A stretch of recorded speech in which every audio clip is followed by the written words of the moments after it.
네, 귀한 하루 주셨습니다. 할렐루야 샬롬을 인사합니다. 할렐루야 샬롬 샬롬 샬롬 샬롬 샬롬. 하나님 사랑합니다. 여러분 주 안에서 사랑합니다. 오늘 사순절 32일째 되는 말씀 마태복음 25장 31절에서 46절까지 말씀이죠. 저가 자기 영광으로 모든 천사와 함께 올 때 자기 영광의 보좌에 앉으리니 모든 민족을 그 앞에 모으고 각각 분별하길 목자가 양과 염소를 분별한 것 같이 하여. 염소는 왼편에, 양은 오른편에. 그죠? 이스라엘 그 유대인들 왼손은 절대로 쓰면 안 되는 손. 어떻게 하는지는 모르겠는데 그 얘기를 듣고 제가 참 그럴 수 있나 했어요. 화장실에 가서 휴지가 지금은 안 그렇겠죠. 휴지가 전혀 없고 왼손은 그 부분에 쓰기 때문에 절대로 왼손을 가지고는 누구를 가리켜도 안 되는 그러한 손, 오른손 외에는. 그렇기 때문에 항상 우편에, 내가 내 우편에 함께 하리라 라고 말씀을 하시는 게, 이렇게 그 우편이란 뜻이, 오른손이란 뜻이 굉장히 귀한 편이라는 것을 우리가 알게 됩니다. 그 나라의 문화를 알아야 성경도 이해하기가 참 편하구나 라는 생각을 합니다. 양은 그 오른편에, 염소는 왼편에 드리라. 그때 임금이 오른편에 있는 자들에게 이르시되 내 아버지께 복받을 자들이여. 구별했다는 거죠. 오른쪽 왼쪽으로 구별했고, 복받을 자들이여 나와 창세로부터 너희를 위하여 예비된 나라를 상속하라. 아주 귀한 말씀입니다. 내가 줄일 때 너희가 먹을 것을 주었고, 목마를 때 마시게 하였고, 나그네 되었을 때 영접하였고, 벗었을 때 옷을 입혔고, 병들었을 때 돌아보았고, 옥에 갇혔을 때 와서 보았느니라. 의인들이 저희가 언제 그랬습니까? 의인들이라 여기 다루구나 하는 생각을 합니다. 의인들이 아니면 이렇게 칭찬하면요, 내가 그런 척 하잖아요. 난 별로 그런 기억이 없는데 하면서도 그냥 시침을 떼고, 어이구, 그렇게 나한테 뭔가를 상을 준다니 그런 척 하고 앉아있을 텐데, 언제 그랬습니까? 라고 묻죠. 그랬더니 임금이 대답하십니다. 40절에 가라사대 내가 진실로 너희에게 이르는 너희가 여기 내 형제 중에 지극히 작은 자, 가장 가난하고 비천하고 힘없고 연약하고 목소리 낼 줄 모르는 그런 자에게 냉수한 것을 대접한 것이 바로 나에게 한 것이다 라고 이렇게 칭찬을 합니다. 우리가 항상 대단하신 분들에게 잘할 게 아니라 어렵고 가난하고 소외되고 그저 내가 위로할 수 있는 사람에게 항상 도움을 줄 아는 우리가 되어야 되겠다.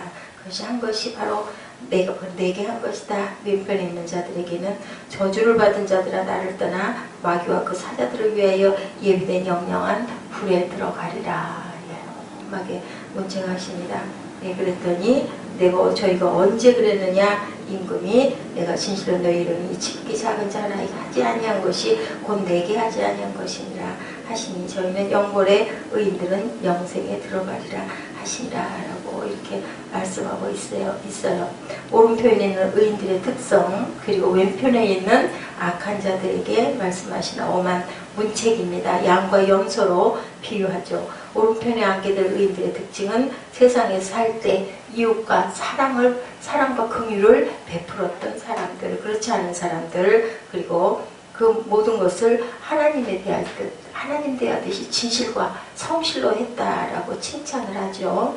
배고픈 자에게 빵, 목마른 자에게 물, 병든 자에게 위로와 간호, 그 이상 없죠. 길에 다치고 누워있는데 다들 그냥 지나갔죠. 쳐다만 보고 제사장도 레위인도 전부 지나갔는데 여행하던 사마리아인이 그를 지금으로 보면은 좀 쉴 수 있는 그 요양차에다 갖다가 띄워놓고 먹을 것도 주라고 돈도 주고 오면서도 내가 들리겠다라고 부탁을 하고 갔던 그게 바로 예비된 자, 우편에 앉을 자들.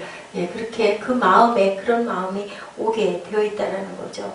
공공하고 비난한 자들에게 긍휼을 베푼 것에 대해서 신명기 14장 14절에 공공하고 비난한 품꾼은 너희 형제든지 내 땅 성문 안에 우거하는 객이든지 그를 학대하지 말아라. 이렇게 말씀하고 있습니다. 선행에 가지는 3급 마태복음 10장 42절 누구든지 제자의 이름으로 이 작은 자 중 하나에게 냉수 한 그릇이라도 주는 자는 내가 진실로 너에게 이르노니 그 사람이 결단코 상을 잃지 아니하리라. 그 나라는 물이 귀한 나라고 더운 나라니까 그죠? 물이 얼마나 생명하고 직결되어 있겠습니까? 그리고 냉수, 시원한 물이란 뜻입니다. 이렇게 누군가가 뭔가 필요할 때 그것을 베풀어 줄 줄 아는 그런 마음, 결단과 상을 잃지 않을 거다. 왼편에 있는 악인들은 어때요? 반대죠. 이 세상에서 줄이고 목마르고 병들고 나그네된 자들 그냥 보기나 하겠습니까? 발로 걷어차고 가진 것도 뺏고 그죠? 그렇게 괴롭히고 못살게 군 그런 너희들은 결단코 어떻게 될 것이다. 예, 너희들은 불못에 들어갈 것이다 라고 이렇게 얘기합니다. 하나님을 경외한다고 하면서도 하나님 형상을 입은 인간들을 돌아보지 않았다. 이웃을 사랑하지 않았다. 사랑하지 않은 뿐만 아니라 상처를 주고 아프게 했다라는 거죠. 예, 소자를 업신여기지 말라. 마태복음 58장 10절입니다. 이 작은 자 중에 하나도 업신여기지 말라. 너에게 말하노니 그들의 천사들이 하늘에서 하늘에 계신 내 아버지 얼굴을 항상 배우느니라. 누구나 다 하나님이 지으신 자들을 호유하는 천사들이 어떻게 한다고요? 예, 다 보고 있다라고 말하죠. 예, 내 아버지 얼굴을 항상 배우는다. 어떻게 한다? 너희들이 한 모든 것들을 다 고할 것이다. 고하지 않아도 영신 아버지는 아시죠? 악인의 특성 디모데후서 3장 3절입니다. 무정하며 원통함을 풀지 아니하며 모함하며 절제하지 못하며 사나우며 선한 것을 좋아하지 아니하는 그런 자들이니라. 우리의 성품은 과연 어느 정도 어떻게 와 있는지 우리가 깊이 묵상하는 그러한 시간 가져야 할 줄로 믿습니다. 양과 염소의 비유가 주는 교훈입니다. 양과 염소의 비유가 주는 교훈은요, 단 한 가지 하나님과 이웃을 동시에 사랑하라는 거죠. 사랑이죠. 교훈 한 가지가. 그죠? 하나님은 우리들을 통해 우리에게 나타난다. 사람들을 통해서. 그죠? 내 이웃을 통해서 나타난다. 벗고 줄이고 굶주린 모든 자들을 우리가 대접할 때 그것이 바로 곧 주님께 한 것이다. 천국의 문은 우리를 향해서 열린다. 둘째는 이것이니 내 이웃을 내 자신과 같이 사랑하라. 이보다 더 큰 계명은 없다. 마가복음 12장 31절에 이렇게 비유하고 있죠. 반대적인 선한 사람과 다른 그런 모습, 그런 악한 우리 마음 안에 어떤 그런 것들이 없는지, 쓴 뿌리가 없는지 그것들을 항상 제하고 내 마음에 오죠. 아, 내가 잘못했구나 라는 마음이 오면 얼른 그 형제에게 사과할 줄 아는 마음으로는 뭐 내가 그랬지만 뭐 그 정도야만 이게 아니라 아유 죄송합니다. 제가 생각을 미처 못했고 제가 부족합니다. 어제 그 우리 수가성 여인처럼 바로 긍정할 줄 알고 내 부족함을, 내 잘못함을 부끄럽지만 그렇지만 회개합니다. 그렇게 안 하도록 기도해 주십시오 할 줄 아는 마음을 가져야 되겠다라는 거죠. 여호와의 말씀대로 전을 깨끗이 하는 우리 그 히스기야 왕의 이야기를 우리 또 한번 잠깐 살펴보도록 합니다. 29장 역대하 29장 20절에서 36절까지 어떻게 했어요? 왕이 레위 사람들 야훼 전에 두어 다윗과 왕의 선견자 갓과 선지자 나단이 명령했던 대로 어떻게 해라. 재금과 비프와 수금을 잡게 한 이는 야훼께서 그의 선지자들로 이렇게 명령하셨습니다. 다윗 때 했던 그 참 대단한 일을 했어요. 다윗이 보면은 지금으로 보면은 뭐라고 해야 되나요? 오케스트라라고 해야 되나요? 아니면 성가대라고 해야 되나? 그것을 다 갖추고 그것을 전부 준비하고 했던 그러한 다윗 왕 아주 대단한 일을 한 거죠. 지금으로 보면은 찬양대를 구성을 해놨던 다윗 왕의 그것을 그대로 하게끔 명령합니다. 26절에 레위 사람은 다윗의 악기를 잡고 제사장은 나팔을 잡고 서서 히스기야가 명령하여 번제를 제단에 드릴새 번제 드리기를 시작하는 동시에 야훼의 시로 노래하고 나팔을 불며 이스라엘 왕 다윗의 악기를 울리고 찬양하는 거죠. 그렇게. 그래서 요즘에는 보면은 예배에 워십도 하죠. 그래서 몸찬양이라고 해가지고 춤도 추고, 그죠? 모든 악기를 다 동원을 해서 여유가 있고 여력이 되는 그런 교회들은요, 요즘에는 북도 치고 장구도 치고 모든 것들을 다 동원한다고 합니다. 그럼 뭐예요? 그냥 정말 잔치를 하는 거죠. 주일날 주님께 올리는 잔치가 거룩하고 숨도 쉬지 못하고 이게 아니라 정말 기뻐하면서 모든 악기를 다 동원해서 이 다윗의 이러한 부분들의 것을 그대로 말씀대로 하는 거죠. 제사 드리기를 마침에 온 회중이 18절에 회중도 또한 경배하며 노래하는 자들은 노래하고 나팔 부는 자들은 나팔을 불어 번제를 마치기까지 이르니라. 회중은 경배하죠. 야훼 시로 노래하고 나팔을 불며 이스라엘 왕 다윗의 악기를 울리고 제사 드리기를 마침에 왕과 그와 함께 있는 자들이 엎드려 경배했더라. 끝나고 났을 때 모두 다 엎드려 경배했다. 히스기야 왕이 귀인들과 더불어 레위 사람을 명령하여 다윗과 선견자 아삽의 시로 야훼를 찬송하게 하며 그들이 즐거움으로 찬송하고 몸을 굽혀 예배하니라. 모습이 보이죠. 얼마나 멋진 잔치가 열리고 있는지. 이에 히스기야가 말하여 이르되 너희가 이제 스스로 몸을 깨끗하게 하여 야훼께 드렸으니 마땅히 나와 제물과 감사 제물을 야훼 전으로 가져오라 하니 회중이 제물과 감사 제물을 가져오되 물은 마음에 원하는 자는 또한 번제물도 가져오니. 이렇게 예물이 항상 예배에는 따라오고 감사의 예물도 또한 더 덧입혀서 가져왔다. 회중이 가져온 번제물의 수요는 엄청나죠. 숫소가 70마리, 순양이 100마리, 어린 양이 200마리 야훼께 번제물로 드리는 것이다. 구별하여 드린 소가 600마리, 양이 3,000마리라. 그런데 제사장이 부족하여서 그 모든 번제 짐승들의 가죽을 능히 벗기지 못하는 고로 레위 사람들이 그 일을 마치기까지 돕고 다른 제사장들이 성결하게 하기까지 기다렸으니 이는 레위 사람들이 성결하게 하는 힘이 제사장의 그 성심이 있었습니다. 제사장들보다 더했다. 레위 사람들이 더 성결하고 깨끗했다라는 이야기를 여기서 합니다. 번제와 화목제의 기름과 각 번제에 속한 전제들이 많더라. 이와 같이 야훼전에서 섬기는 일이 순서대로 갖추어지니라. 이 일이 갑자기 되었으나 하나님께서 백성을 위하여 예비하셨으므로 히스기야가 백성과 더불어 기뻐하였더라. 이 모든 것은 하나님께서 예비했다. 그죠? 우리가 계획할지라도 그 걸음을 인도하시는 분은 야훼시라라는 말씀입니다. 성전이 깨끗하게 되고 선한 사업을 위해서 사용되는 이야기. 여기서 우리가 아주 멋지고 아름다운 부분에 항상 전쟁하고 피 흘리고 싸우고 했는데 얼마나 아름답고 얼마나 여유가 있고 얼마나 멋있어요. 그죠?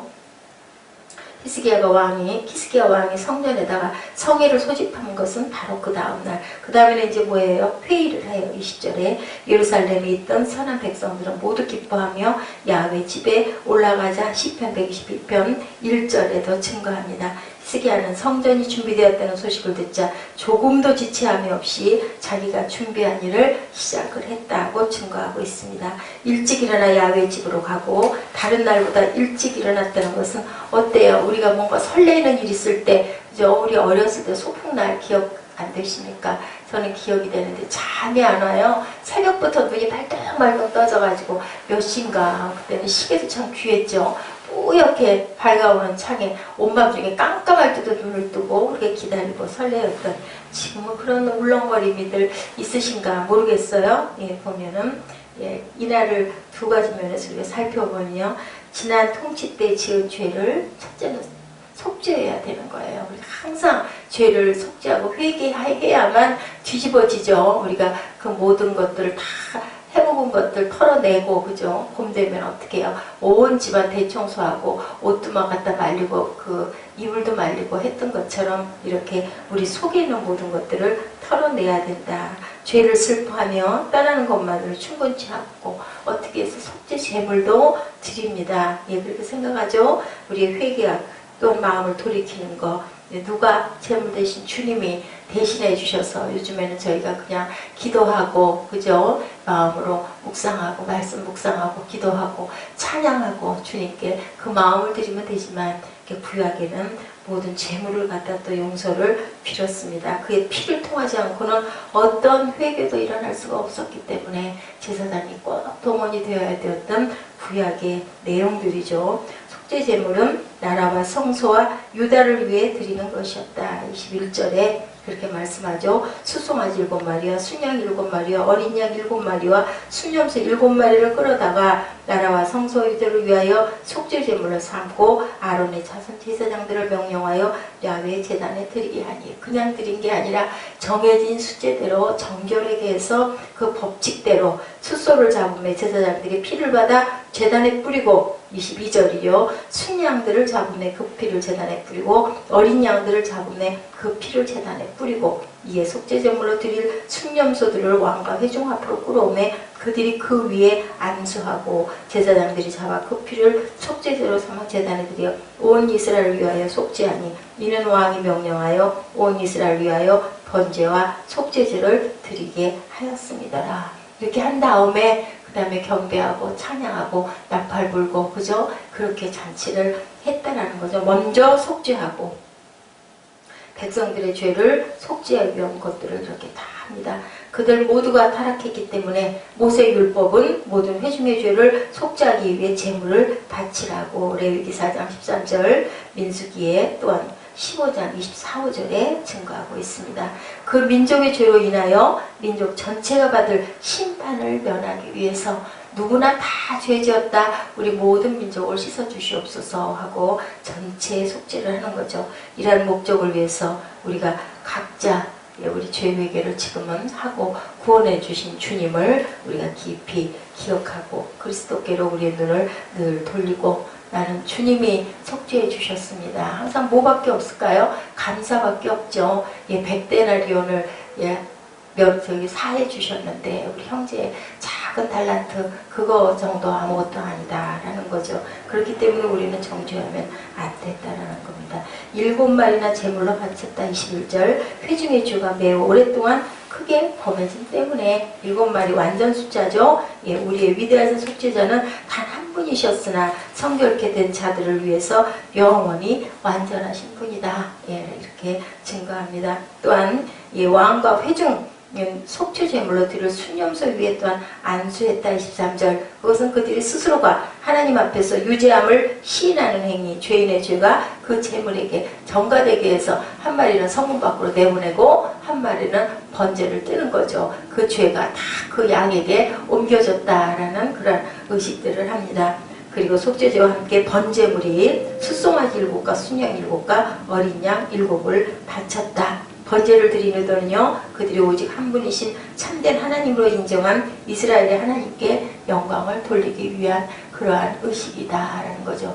그런 거를 보면 우리 신약은 얼마나 간단합니까? 그죠? 우리의 마음과 정성 바쳐서 깨끗하게 성결하게 우리 몸을 돌아보고 그리고 작은 예물 우리 마음에서 심중에서 일어나는 예물 아버지께 드리고 그리고 기도하고 찬양하고 예배하면 되니까 이렇게 아주 엄청나게 번제물로 피로 속죄제물하고 제사장들은 엄청나게 많은 짐승들을 잡고 아주 대단했을 것 같아요. 보면은 그죠? 그 성막 안에 있는 여러 가지 그 제단과 그 번제단 얼마나 대단합니까? 그것을 늘 닦아야 되고 피가 얼마나 많았겠습니까? 유다 나라만을 위해서가 아니라 온 이스라엘을 위하여 하나님과 화목하고자 하여 단위에도 뿌렸다. 온 이스라엘 남유다뿐만이 아니라 그냥 우리 온 나라를 깨끗하게 해주시옵소서 하고 뿌렸다. 그리스도가 화목제물이 되신 것 이스라엘의 죄만을 위한 것이 아니라 온 세상의 죄를 속하기 위한 것이다. 요한일서 2장 1, 2절에 증거합니다. 또한 희생제물이 제단에서 타는 동안 레위 사람은 다윗과 아삽이 지은 시로 30절에 얘기하죠. 야훼를 찬송하고 그들은 하나님께서 선견자를 통해 사용하도록 명하셨으나 오랫동안 무시되어 왔던 악기를 동원을 한 거예요. 이 스기야 왕 때 비로소 다 닦아가지고 다 정결하게 해서 새롭게 다윗 때 했던 그 악기도 다 동원을 했죠. 죄에 대한 슬픔도 하나님께 대한 우리의 찬송을 막지는 못한다. 찬양으로 올려드리는 것처럼 하나님께 드리는 귀한 예물이 예단이 없다라는 거죠. 믿음을 통해서 우리는 우리의 의가 되시는 예수 그리스도를 기뻐해야 된다. 그래서 찬양과 경배는 정말 기뻐해야 되고 처음에는 어떻게 해요? 우리 마음을 심중을 주님 앞에 토미하고 자복하고 회개하는 그러한 예배가 이루어져야 되죠. 그래서 우리가 항상 보면은 임예전 찬양 그리고 찬양과 경배로 나누어서 이렇게 갑니다. 우리의 기도와 찬송은 그리스도라는 제물과 같이 드려질 때로만 그 공로로 인하여 우리 모든 죄가 속하여진다라는 것을 여기서 구약에도 얘기하고 있습니다. 왕과 온 회중을 엎드려 경배하여 하나님의 존귀에 대한 존경심을 항상 엎드려 경배한다. 어떻게 해요? 깊이 무릎을 꿇는다고 하죠. 경배라는 것은 우리가 엎드려서 하나님께 경배한다. 왕과 회중은 엎드려 존귀와 존경을 표하고 모든 일에 동의하고 협력한다. 이러한 사실은 28절에서 30절 사이에 이렇게 나타나 있습니다. 이날의 의식은 앞으로도 계속 성전 예배를 복귀시켜 계속 지켜나갈 수 있도록 히스기야 왕이 선포하고 시작하는 그러한 의식을 행했다. 우리의 몸을 이제는 깨끗하게 야훼께 드린 다음 기도와 찬송과 헌물과 예물을 우리 지금 신약에는 그렇게 드려야 할 것이다. 백성들은 마음이 너그러웠죠. 왕이 그들을 그것으로 불러 모으자 그들은 솔로몬의 영화로운 시절에 바칠 수 있었던 것과 같은 재물은 아니었지만 쇠약했고 타락했고 가진 게 너무나 없지만 어떻게 했을까요? 어떤 자들은 자기의 목숨 조금도 없는 제사 하나님의 영광만을 위해 드리는 번제물을 가져오는데 굉장히 관대하게 행했다라고 증거되고 있습니다. 제물 가운데 70마리의 숫소와 100마리의 수양과 200마리의 어린 양이 있었다. 32절이 증거하죠. 다른 사람들은 화목제와 번제로 기름진 짐승을 또한 제단에 바쳤죠. 35절에 그리고 나서 제사장과 제물을 바친 자가 함께 나누어 먹었다. 우리 화목제 같은 경우는 다들 모두들 참여해서 나눠 먹는 그러한 그 제물도 있었죠. 이전에 산당에다 제물을 드리던 죄를 생각하면서 더 기쁜 마음으로 하나님의 제단으로 제물을 가져왔을 거예요. 이렇게 유도해 왔던 그 히스기야 왕 대단하게 귀한 선정을 펼칩니다. 고기를 제사장과 제물을 바친 자가 함께 나누어 먹고 그리고 또 제사장이 너무나 부족해서 레위인들이 다 도왔다라고 나오죠. 그런 제사장들은 왕이 그렇게 나서서 행할 필요가 없고 또 그렇게 급히 서둘러 성전문을 열 필요도 없다고 생각했기 때문에 그렇게 준비가 되지 않았어요. 그러므로 그들은 스스로를 성결케 하는데 관심도 기울이지 않았던 모든 것들을 정비를 하는 내용이 나타나 있습니다. 야훼께 희생제사를 드리고 나면 제사장들에게 많은 소득이 생기게 되기도 했다고 그래요. 그때는요. 그들이 자기들의 임무를 소홀히 했다는 사실이 기록된 것은 제사장들에 대한 영원한 치욕이다. 할 일이 많았으나 뭐 했다고 일손이 부족했다라고 나타난 것. 34절에 레위인들이 나서서 행했다. 레위인들이 자기들을 성결케 하는데 제사장들보다 성심이었던 것이 여기에 나타나 있습니다. 레위인들이 제사장들보다 열의를 가지고 자신을 성결케 했고 더욱 준비성이 있었고 더 나은 자질을 갖추고 있었다라는 것을 증거한다. 번제 짐승의 가죽 벗기는 것도 또한 도왔다. 모두들 즐거워했고 왕과 모든 백성들은 그 일이 저들에게 넘어간 복된 전환과 나란히 일신된 종교의 새 모습을 보고 36절에 기뻐했다. 그들을 기쁘고 하죠. 신속히 이루어지고 갑자기 이루어지고 뭐예요? 별로 준비하지 않았지만 그래서 끝에 보니 하나님께서 예배하셨다라고 기뻐하죠. 힘들지 않게 우리가 뭔가 억지로 하려고 하면 얼마나 힘이 들어요. 근데 정말 우리가 마음을 모으면 자연스럽게 그냥 스르륵하니 이루어지고 그러면 너무 기쁘고 감사하죠. 이렇게 이루어졌다는 것을 마지막 절에 이렇게 증거하고 있습니다. 하나님이 함께 하시면 우리가 정말 더 기쁘고 감사가 더욱더 넘치죠. 36절에 이 일이 갑자기 되었으나 하나님께서 백성을 위하여 예비하셨으므로 히스기야가 백성과 더불어 기뻐하였더라. 이렇게 우리가 예배드리는 것을 이 말씀에서는 항상 우리 마음이 온전하게 와 있을 때 기쁘죠. 제가 어저께 조금 연명가 됐는데 우리 그 이정현 자매가 몸이 그렇게 썩 건강한 사람이 아닌데 그렇게 와가지고 예배드리고 밤중에 돌아가서 내일 또 별 팔이 없고 제가 마음이 약하고 믿음이 약한 거죠. 근데 어때요? 기쁜 마음으로 본인이 자청해서 달려왔을 때는 힘들지가 않고 더 기쁘죠. 근데 누군가가 억지로 해가지고 가고 싶지 않은데 억지로 왔을 때 얼마나 힘이 들어요. 그런 것처럼 제가 어저께 그래서 안수할 때 오히려 훨씬 더 힘이 더 나고 마음에 희망과 또한 감사가 쏟아져 넘치게 하라고 제가 어저께 기도를 했습니다. 놀라운 역사가 우리 역대하에서도 드러나 있죠. 성직자들과 정치인들 그 나라를 바로잡기 위해서 역할을 수행하고 그 다음은 모든 것은 하나님께 맡겨야 된다. 우리가 계획한다 할지라도 나머지는 그런데 하나님께 드리는 예배의 부분 그죠? 온전한 마음으로 감사로 또한 회개로 드리고 싶어하는 하나님께서도 기뻐하시죠. 하나님의 백성을 위하여 예비했다라고 합니다. 하나님께서 은총을 내리신 거죠. 이제는 하나님의 제단을 매우 사랑하도록 그들의 마음을 움직여서 성결하게 정돈하고 그것이 우리 신약에는 우리 몸을 정결하게 거룩하게 그래서 주일을 준비할 때 하나님께 예배를 준비할 때는 어떻게 해요? 우리 몸 매무새도 바로잡고 씻을 수 있으면 샤워도 깨끗이 하고 옷도 구별되게 입고 뭐 입었던 옷이어도 단정하게 매무새를 바로잡고 그리고 또 얼굴도 좀 단정하게 매만지고 주님 앞에 저희가 임하는 그러한 자세 영이신 하나님이 신령과 진정으로 예배하기를 찾으시고 그 예배 드리는 자들을 찾으신다고 그랬죠. 그 마음을 가지고 예배할 때 우리 마음에 기쁨과 감사가 넘칠 줄로 믿습니다. 오늘 귀한 하루 주셔서 32일째 되는 날 어떻게 해요? 양과 염소의 비유처럼 우리의 우편에 마련된 귀한 양으로 하나님을 사랑하고 이웃을 사랑하는 마음 어렵고 힘든 자들을 우리가 대접할 줄 아는 그러한 손길들이 되기를 주님의 이름으로 축복합니다. 기도하시겠습니다.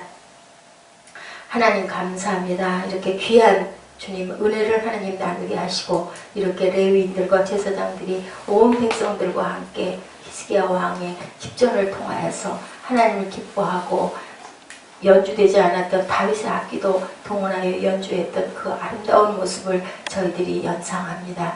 하나님 소자에게 귀한 것들을 대접하는 것이 바로 내게 대접했다고 말씀하시는 마태복음의 말씀처럼 아버지 준비된 자들이 되게 하여 주시고 구별자들이 되게 하여 주시고 하나님을 사랑하고 이웃을 사랑하는 마음 중심이 될 수 있도록 주님께서 능력도 주시고 힘도 주시고 믿음도 더욱 더하여 주시옵소서. 거룩한 날 성결한 날 되도록 하여 주시고 귀한 시간 주신 하루를 주님 저희들 의미 있게 보낼 수 있는 하루가 되도록 주님 은총 나려 주시옵소서. 감사드리옵고 예수 그리스도의 이름으로 축복하며 기도드렸사옵나이다. 아멘. 하늘에 계신 우리 아버지시여 이름이 거룩히 여김을 받으시오며 나라의 임하옵시며 뜻이 하늘에서 이룬 것 같이 땅에서도 이루어지이다. 오늘 우리에게 일용할 양식을 주옵시고 우리가 우리에게 죄 지은 자를 사해 준 것 같이 우리의 죄를 사하여 주옵시고 우리를 시험에 들게 하지 마옵시며 다만 악에서 구하옵소서. 나라와 권세와 영광이 아버지께 영원히 있사옵나이다. 아멘. 할렐루야.